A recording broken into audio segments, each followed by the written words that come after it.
Au chapitre judiciaire s'ouvre demain à Agen devant les assises de Lot-et-Garonne le procès du féminicide de Jocelyne Royère, retrouvée mortellement poignardée. C'était à son domicile en juin 2020. Placé en garde à vue, son compagnon avait avoué avoir commis l'irréparable au cours d'une dispute. Olivier Caillé, Christelle Arfel. Dans le village d'Armillac, c'est la sidération ce samedi 12 juin 2021 lorsque les habitants apprennent la nouvelle. Le corps de Jocelyne Royère est retrouvé sans vie, poignardé dans sa maison. Le même jour, le principal suspect, Michel Larieux, son compagnon, est interpellé à Saint-Pé-sur-Nivelle, au Pays Basque. En garde à vue, il avoue avoir commis l'irréparable au cours d'une dispute.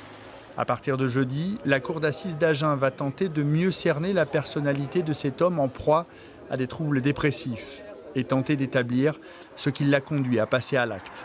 C'est quelqu'un qui vit très douloureusement cette histoire.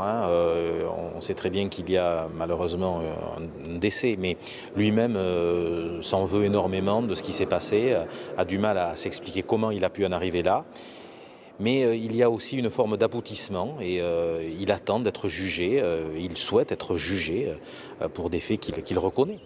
Un ou plusieurs coups de couteau, les circonstances de la dispute fatale demeurent encore floues. Problème d'argent ou simple jalousie, les débats devront permettre d'éclaircir le mobile de ce drame. Les 3 enfants de la victime veulent comprendre pour essayer d'apaiser leur peine.